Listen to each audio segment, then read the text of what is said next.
ಇಲ್ಲಿ ನೋಡಿ, ಇದು ಡಿವೈಡ್ ಮಾಡಿ ರಾಣಿ ಸೆಲ್ ಕೊಟ್ಟಿದ್ದಾಗಿತ್ತು. ಫ್ರೇಮ್ ಕೊಡಲಿಕ್ಕೆ ಮರ್ತೋಗಿತ್ತು. ಹುಳ ಸ್ವಲ್ಪ ಸ್ಟ್ರೆಂತ್ ಇತ್ತು. ಸೊ ಇದರಲ್ಲಿ 1 2 3 ಫುಲ್ ಬ್ರೂಡ್ ಇತ್ತು. ಈಗ ಆಲ್ಮೋಸ್ಟ್ ಇದಕ್ಕೆ ಫೀಡಿಂಗ್ ಕೊಡೋದೇ 25 ಡೇಸಿಗೆ ಬಂತು. ಸೊ ಈ ಥರ ಫ್ರೇಮ್ ಕೂಡ ಇರಲಿಲ್ಲ, ನಾನು ಬೇರೆ ಕೆಲಸದಲ್ಲಿದ್ದೆ ಅಂತ ಬಂದಿರಲಿಲ್ಲ. ಈಗ ನೋಡಿದ್ರೆ ಈ ಥರ ಆಗಿದೆ. ಅದಕ್ಕೆ ಎಷ್ಟೇ ಅರ್ಜೆಂಟ್ ಇದ್ದರೂ ಫ್ರೇಮ್ನ ಆದಷ್ಟು ಕೊಟ್ಟೋಗಬೇಕು. ನಂದೇನೋ ವ್ಯಾಕ್ಸ್ ಶೀಟ್ ಹಚ್ಚಿರಲಿಲ್ಲ ಅಂತ ಲಾಸ್ಟ್ ವೀಡಿಯೋದಲ್ಲಿ, ಅದೇ ಥರ ವ್ಯಾಕ್ಸ್ ಶೀಟ್ ಕೊಟ್ಟಿಲ್ಲ ಅಂತ ಫ್ರೇಮ್ ತಗೊಬಂದಿರಲಿಲ್ಲ. ನೋಡಿದ್ರೆ ಈಗ ಈ ಥರ ಆಗಿದೆ. ಇದನ್ನು ಕಟ್ ಮಾಡಿ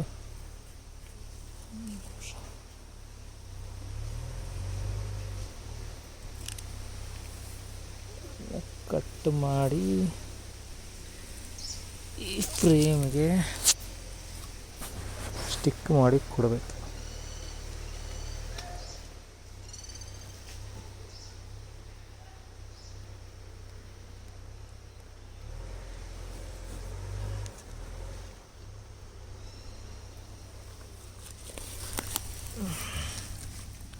ಈ ಥರ ಇಟ್ಟು ಈ ಥರ ಪ್ರೆಸ್ ಮಾಡಿದ್ರೆ ಅದು ಅಂಟುಕೊಳ್ಳುತ್ತೆ. ಅಂಟಿನ ಸ್ವಲ್ಪ ಗಟ್ಟಿ ಪ್ರೆಸ್ ಮಾಡಿ.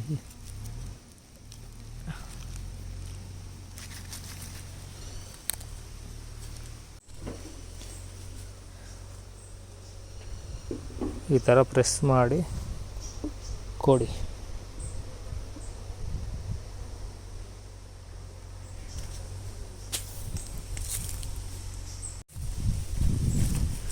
ಇದು ಕೂಡ ಕೊಟ್ಟಿಲ್ಲ. ಇದು 2 ಫ್ರೇಮ್ ಇತ್ತು ಅನಿಸುತ್ತೆ. ಎಷ್ಟು ಕಟ್ಟಿದೆ ಅಂತ ಗೊತ್ತಿಲ್ಲ. ಈಗ ಆ ಥರ ಫ್ರೇಮ್ ಕಟ್ಟಿದ ಒಂದೊಂದು ನೆಗ್ಲಿಜೆನ್ಸಿ ಕೆಲವೊಂದು ಟೈಮ್ ಆಗಲ್ಲ, ಎಷ್ಟು ಹೇಳಿದ್ರು. ನೆಗ್ಲೆಕ್ಟ್ ಮಾಡಿದ್ರೆ ಈ ಥರ ಕಟ್ಕೊಬಿಡುತ್ತೆ. ಇಲ್ಲಿ ನೋಡಿ, ಇದನ್ನೀಗ ರೆಡಿ ಮಾಡೋಕ್ಕೆ 1/2 hour ಬೇಕು. ನೋಡಿ ಎಷ್ಟು ದೊಡ್ಡದಾಗಿ ಕಟ್ಟಿದೆ.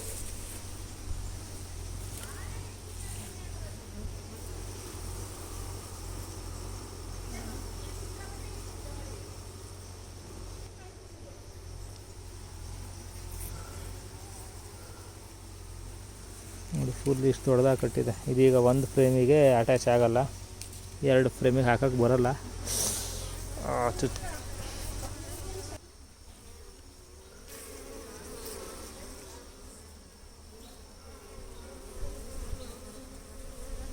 ನೋಡಿ ಇಷ್ಟು ದೊಡ್ಡ ಇದೆ.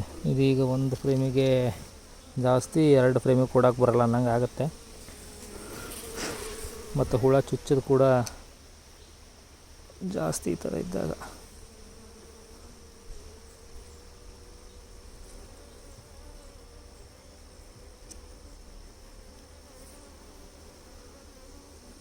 ನೀಟಾಗಿ ನಿಧಾನಕ್ಕೆ ಕಟ್ ಮಾಡ್ಕೋಬೇಕು, ಇಲ್ಲ ಅಂದರೆ ಒದೆಗಳು ತುಂಬ ಬೀಳ್ತವೆ. ಎಲ್ಲೋ ಹನಿ ಸಿಗ್ತಿದೆ ಸ್ವಲ್ಪ ಸೋರ್ಸು. ಇಲ್ಲಿ ಅಂಟು ಬಾಳದ ಕಾಯಿ ಮರ ಇದೆ, ಅದರದ್ದಿರ್ಬೋದು ನೋಡಿ.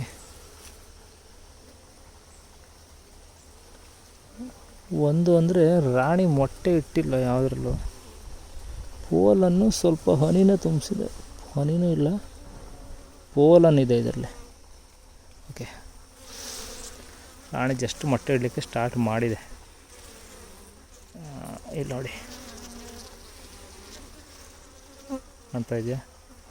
ರಾಣಿ ಇದೆಯಾ, ಈ ಥರ ಇದ್ದಾಗ ರಾಣಿ ಇದೆಯಾ ಅಂತ ಮೊದಲು ನೋಡ್ಕೋಬೇಕು. ರಾಣಿ ಡ್ಯಾಮೇಜ್ ಆಗೋ ಸಾಧ್ಯತೆಯೇ ಹೆಚ್ಚು ಈ ಥರ ಇದ್ದಾಗ.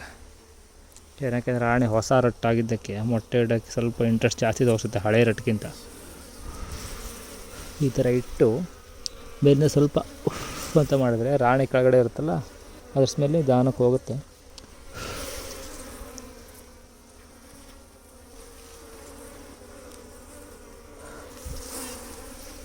ಸ್ವಲ್ಪ ಹೋದ್ಮೇಲೆ ಈ ಥರ ಕುಡುಗಿದ್ರೆ ಆಯಿತು.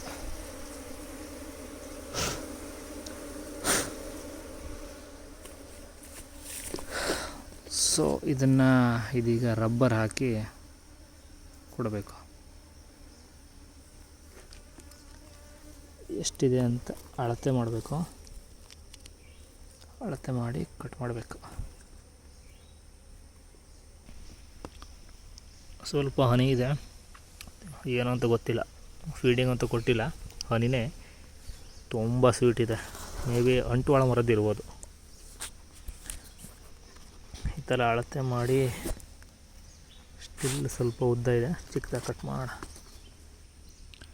ಈ ಥರ ರಬ್ಬರ್ ಹಾಕಬೇಕು ಎರಡು. ಈ ಥರ ಇದ್ದಾಗ ಇಲ್ಲಿ ರಬ್ಬರ್ ಹಾಕೋದು ಬೇಕಾಗಲ್ಲ, ಏನಕ್ಕೆಂದರೆ ಫುಲ್ ಇದೆ.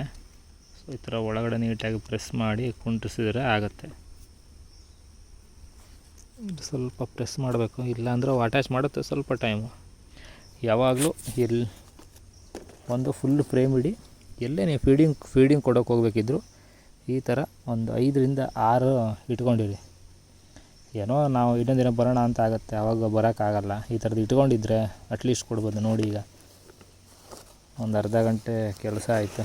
ಇದು ಇನ್ನೊಂದಿದೆ, ಇದನ್ನು ಇದಕ್ಕೆ ಪೇಸ್ಟ್ ಮಾಡಿ ಕೊಡ್ತೀನಿ. ಈ ಥರ ಸ್ಪೇರ್ ಫ್ರೇಮು ಯಾವಾಗಲೂ ಇಟ್ಕೊಂಡೇ ಹೋಗ್ತಾ ರೆಡಿಯಾಗಿದ್ದು. ವ್ಯಾಕ್ ಶೀಟ್ ಕೊಡದೇ ಇರೋದಲ್ಲ, ವ್ಯಾಕ್ ಶೀಟ್ ಇರೋದನ್ನು ಹಿಡ್ಕೊಂಡು ಹೋಗಿರಿ ರೆಡಿಯಾಗಿ. ಇಲ್ಲ 1 to ಡಬಲ್ ಕೆಲಸ ಆಗುತ್ತೆ, ಎಲ್ಲೋ ಮರ್ತಿರ್ತೀವಿ. ಯಾವುದೋ ಒಂದು ಬಾಕ್ಸಲ್ಲಿ ನಾನು ತೋರಿಸ್ತೀನಿ, ಯಾವ ಬಾಕ್ಸು ಅಂತ ಗೊತ್ತಿಲ್ಲ. ಅದರಲ್ಲಿ ಒಂದು ಬಿಟ್ಟೋಗಿದ್ದೆ, ಬಿಟ್ಟಿದ್ದು ಫುಲ್ ಸೆಂಟ್ರಲ್ಲಿ ಫುಲ್ ಕಟ್ಟಿದೆ. ಅದನ್ನು ರೆಡಿ ಮಾಡೋಕ್ಕೆ ಮಿನಿಮಮ್ 1 hour ಬೇಕು. ಹುಳ ಕೂಡ ತುಂಬ ಅಗ್ರೆಸಿವ್ ಆಗಿರುತ್ತೆ. ಒಂದು ಫ್ರೇಮು ಅದು ಹೆಂಗೆ ಮಿಸ್ ಆಯಿತು ಅಂತ ಗೊತ್ತಿಲ್ಲ. ಮೇ ಬಿ 8 ಫ್ರೇಮ್ ಬಾಕ್ಸು, ಸೆಂಟ್ರಲ್ಲಿ ಗ್ಯಾಪ್ ಇದೆ, 1 ಫ್ರೇಮ್ ಹಾಕಿಲ್ಲ. ಆ 1 ಫ್ರೇಮು ಈ ಥರ ಇಷ್ಟಿದೆ, 1 ಫ್ರೇಮ್ ಗ್ಯಾಪಲ್ಲಿ 2 ಫ್ರೇಮು ಕಟ್ಟಿದೆ. ಅದು ಬಿ ಸ್ಪೇಸ್ ಎಲ್ಲೋ ಮ್ಯಾಚ್ ಆಗದೆ ಏನೋ ಆಗಿ ಸಮಸ್ಯೆ ಆಗಿದೆ. ಅದನ್ನ ರೆಡಿ ಮಾಡೋಕ್ಕೆ 1 hour ಬೇಕು. ಆ ಥರ ಎಲ್ಲ ಮಾಡಿಕೊಡೋಕ್ಕೆ ಹೋಗಬೇಡಿ. ಆದಷ್ಟು ಈ ಥರ ಮಾಡಿಟ್ಕೊಂಡ್ರೆ ತುಂಬ ಒಳ್ಳೆಯದು ನಮಗೆ. ಇಲ್ಲಾಂದ್ರೆ ನೋಡಿ, ಇಲ್ಲಿ ಬಿ ಸ್ಪೇಸ್ ಮ್ಯಾಚ್ ಆಗೋಲ್ಲ, ಈ ಥರ ಹೊರಗಡೆ ಬರೋದೆಲ್ಲ ಆಗುತ್ತೆ. ಅದೆಲ್ಲ ಈಗಲೇ ಪ್ರೆಸ್ ಮಾಡಿಕೊಟ್ರೆ ಇಟ್ಸ್ ವೆಲ್ ಆ್ಯಂಡ್ ಗುಡ್. ಈ ಥರ ಪ್ರೆಸ್ ಮಾಡಿಬಿಡ್ಬೇಕು.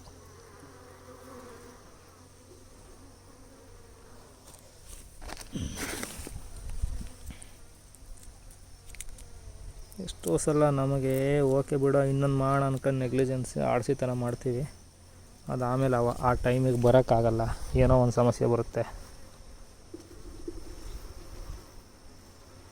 ಆವಾಗ ನೆಕ್ಸ್ಟ್ ಟೈಮ್ ಬಂದಾಗ ಫುಲ್ ಟೈಮ್ ವೇಸ್ಟ್. ಇಲ್ಲ, ನನಗೆ ಇಲ್ಲಿರೋದೇ 3 ಬಾಕ್ಸು, 5 ನಿಮಿಷದ ಕೆಲಸ, ಬಂದ ಫೀಡಿಂಗ್ ಕೊಟ್ಟ ಹೋದ ಅನ್ನಂಗಿತ್ತು. ಇವತ್ತು ಆಗಿಲ್ಲ. ಆದರೆ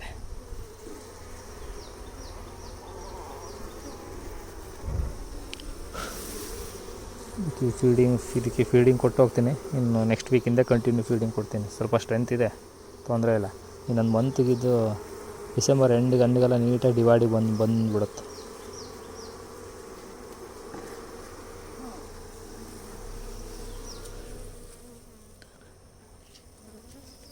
ಓಕೆ, ಬಾಯ್.